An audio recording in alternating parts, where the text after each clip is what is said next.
Welcome to Get Your Mind Right, your regular dose of insights and motivation for merchant service sales, digital marketing, and personal growth.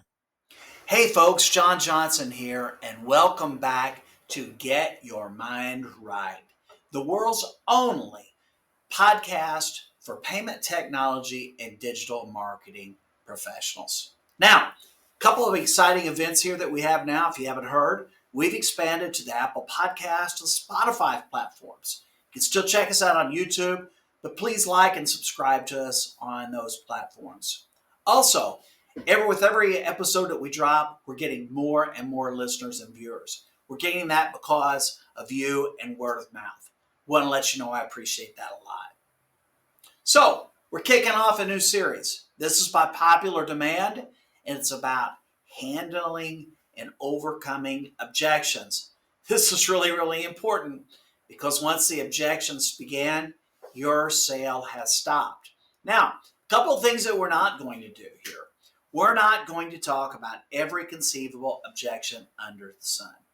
In the specific context of buyer's choice or cash discount, I'm going to provide you with some commonly found objections. But at the end of the day, we're going to focus on the killer, the one objection that you'll hear more than every other objection combined. In handling this objection correctly, well, it separates the wheat from the chaff, the cowboys from the cows, and the something from the shinola. And that objection is, I want to think about it. Now, I'm going to tackle this. I'm going to think about this objection in a number of ways. The reason we're going to really focus on this one, and we're starting with this matter, is this is the Mac Daddy of all objections. These 6 soul-crushing words that have defeated would-be sales superstars since the beginning of time. But by a wide margin, there is a superior way to handle this objection. Now, if you want to be a top professional, throw this other stuff away and these rebuttals away and work exclusively on this one. So let's talk about that, what this is and why this is. You may know from experience that when a client says, I want to think it over, but you really don't know what that means. Sometimes what they're just saying is goodbye to you. And you also know from your own experience that clients really don't think it over. They don't sit there after you left and carefully ponder the words that you use and studied your brochures and put a pen and price list and calculator together to see how this works out for them. Okay? This is why this is a problem for you. You don't know what they mean when they say, I want to think it over. Now, on the other hand, this has been studied time in memoriam. And what we find is that over half of the people that say, I want to think about it, probably ready to buy at this point. They just need a little push. They need a little information. They need some help. A buying situation can be very traumatic for people. Sometimes they're tense and uneasy. They don't want to look silly or make a mistake or make a bad decision. They may be on the verge of saying yes, but they need your professional guidance. That's what you provide as an excellent salesperson. Now, the mistake that salespeople make is they accept that I want to think it over at face value and they depart. When you do that, you may be opening the door to closing the door. You're never going to see them again and they're never going to take a call from you. So, what's the problem here? Why don't folks want to handle this objection? Well, first of all, they don't have the skill set. They don't have the know-how. That's what I'm here for today. Second thing, and I've heard this before, salespeople say this, I don't want to push too hard. I think they're interested, but I just need to give them a little space, okay? I totally appreciate that. And the last thing that me personally, I would ever want to be perceived as is someone who just pushed too hard on a deal. I know from experience, those do not have a good outcome. Okay? Now, here's what I'll tell you though. These same folks that, if you go back to the original objection, their reason for not wanting to handle this is they said, I don't want to lose the deal. Okay? Well, one thing I want to encourage you is to focus on the issue at hand because right now you have nothing. And if you leave, whatever interest that you have generated during this call is going to dissipate with every minute, every hour, every day that passes, every night they sleep, to after 2 or 3 days, a lot of clients have a hard time remembering even what the conversation, the specifics of that were about. Okay?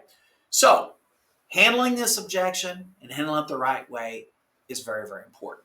Now, again, we're going to lead with something what you don't want to do. I do not want to be Mr. Snappy Comeback. Client says to you, I want to think about it. You say, well, what is it you want to think about? Okay? That's off-putting. That's aggressive. You're putting me on the defensive. Okay? And I've seen this happen before, and I've seen clients go, I just want to think about it. All right? Now, these are the same people who say, well, I don't want to lose it. Well, by handling this aggressive and in an incorrect fashion, you are, in fact, taking the chance of losing the deal.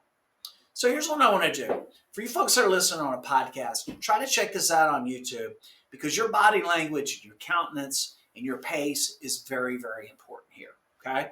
What I want to do here is I want to maybe change my position in my chair, or maybe want to take a deep breath. And I'm going to say to him, Mr. Client, when I get this far in the process and I hear this, it generally means one of a couple things. Number one, I haven't explained something correctly or completely. Or number two, you don't think the solution's going to work. Do you fall in either of these buckets? So here's what I'm going to find.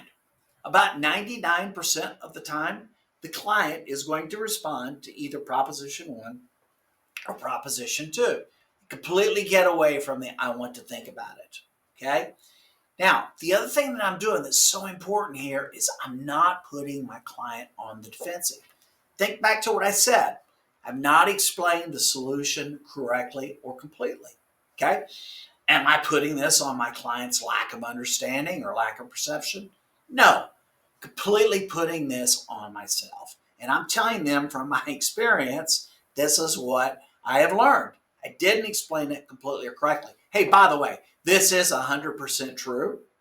And it's also true that when I get this stage with the client is sometimes they may have not understood something I said. Again, it's a communication issue and it's on me. But I got to have that client tell me that.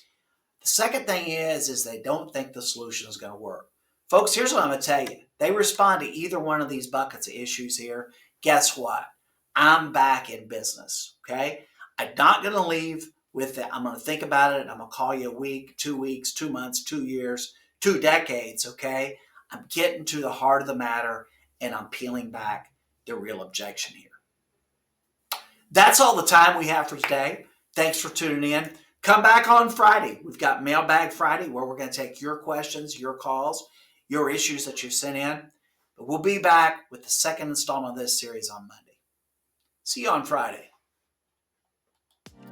Thanks for watching. Be sure to tune in every Monday through Friday at 6:30 Eastern. Like, follow, share, and set your reminders. And remember, always keep your mind right.